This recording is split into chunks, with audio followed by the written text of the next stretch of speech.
Good evening বন্ধুরা। আজ হলো 6 মে বুধবার। আজকের বরাক উপত্যকা তথা আসামের শ্রীভূমি, শিলচর, হাইলাকান্দি এবং ভারতের বিভিন্ন প্রান্তের আজকের সন্ধ্যার বিশেষ বিশেষ খবরগুলি হল: পদত্যাগ করলেন মুখ্যমন্ত্রী ডক্টর হিমন্ত বিশ্ব শর্মা। আজ সকালে মুখ্যমন্ত্রী রাজ্যপালের কাছে পদত্যাগপত্র জমা দিয়েছেন। লোকসভা ভবনে উপস্থিত হয়ে তিনি আনুষ্ঠানিকভাবে নিজের পদত্যাগপত্র অর্পণ করেন। আগামী 12 মে অসমে নবগঠিত ভারতীয় জনতা পার্টি নেতৃত্বাধীন মিত্রজোট সরকারের শপথ গ্রহণ অনুষ্ঠান অনুষ্ঠিত হতে পারে বলে জানা গেছে। মুখ্যমন্ত্রী জানিয়েছেন 11 মের পরই নতুন সরকারের শপথ গ্রহণের সম্ভাবনা রয়েছে।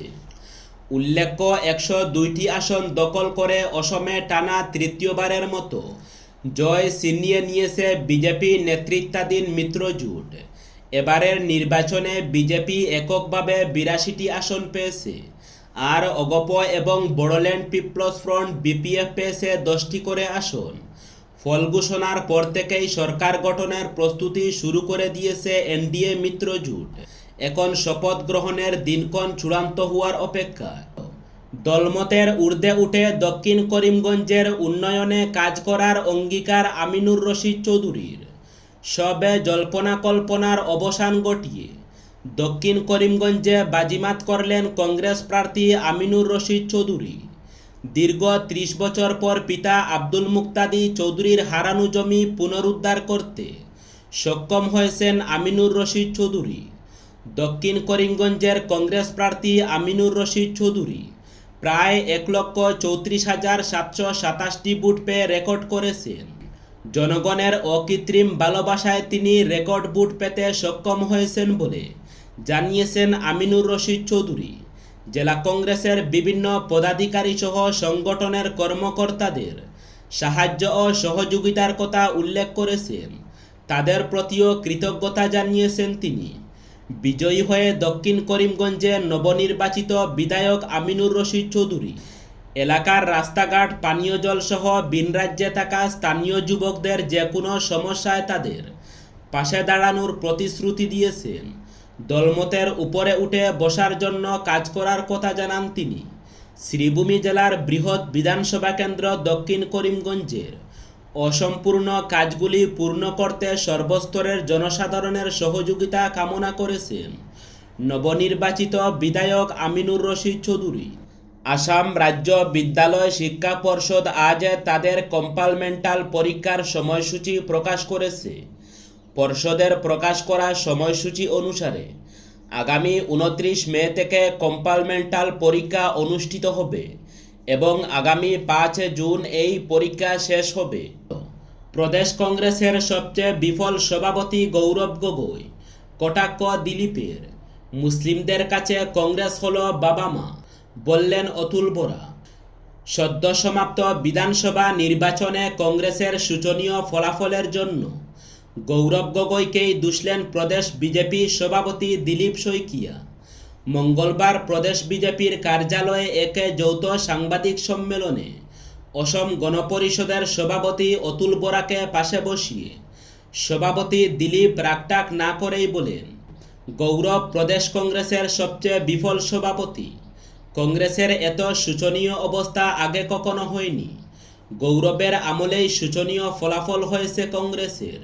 সাংবাদিক সম্মেলনে কংগ্রেসকে কটাক্ষ করে অসম গণপরিষদের সভাপতি অতুল বরাও। বিধানসভা নির্বাচনে এবার মাত্র 19টি আসন ছিনিয়ে নিতে সক্ষম হয়েছে কংগ্রেস, আর এই শোচনীয় ফলাফলের জন্য ইভিএমকেই দোষারোপ করেছে প্রদেশ কংগ্রেস সভাপতি গৌরব গগৈ। এ নিয়ে প্রশ্ন করায় সভাপতি দিলীপ বলেন, এসব অরণ্য রোদন ছাড়া আর কিছু নয়। কে কাঁদছে, কেন কাঁদছে কেউ জানেন না। অর্থহীন কথা বলছেন গৌরব, কেননা এই ফলাফল অবধারিত ছিল। সংগঠনকে মজবুত করার পরিবর্তে ভুল ধারণা ছড়িয়ে দিতে ব্যস্ত ছিল কংগ্রেস, তাই 19টি আসনই থমকে দাঁড়াতে হয়েছে তাদের। অ্যাসিড হামলায় 5 থেকে 7 বছরের জেল যথেষ্ট নয়, আরও কঠোর শাস্তির পক্ষে সওয়াল সুপ্রিম কোর্টের। অ্যাসিড হামলার শিকার হওয়া ব্যক্তিদের জীবন দুর্বিষহ করে দেওয়া অপরাধীদের জন্য বর্তমান আইনের 5 থেকে 7 বছরের কারাদণ্ডকে অপর্যাপ্ত বলে মনে করছে দেশের শীর্ষ আদালত। শাহিন মালিকের দায়ের করা একটি মামলার শুনানিতে সোমবার সুপ্রিম কোর্টের প্রধান বিচারপতি সূর্যকান্ত স্পষ্ট বলেছেন, এ ধরনের অপরাধ রুখতে শাস্তির মাত্রা আরও বাড়ানো প্রয়োজন।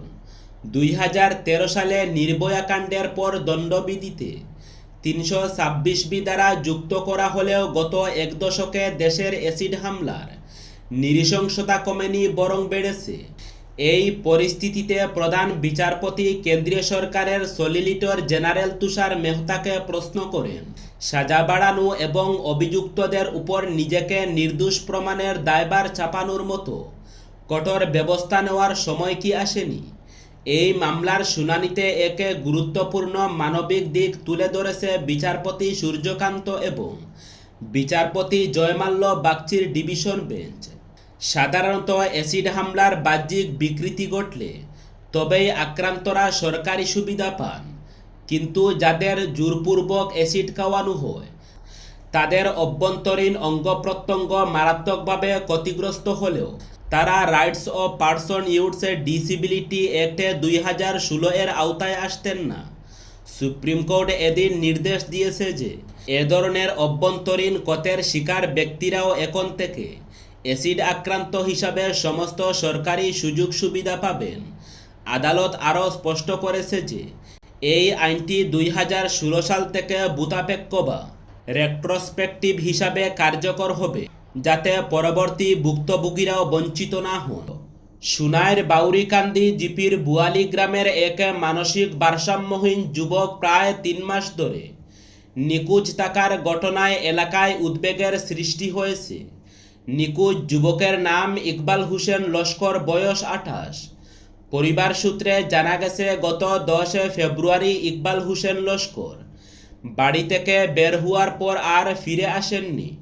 পরিবারের সদস্যরা আত্মীয়স্বজন সহ বিভিন্ন স্থানে খোঁজাখুঁজি করেও এখনও পর্যন্ত তার কোনো সন্ধান পাননি।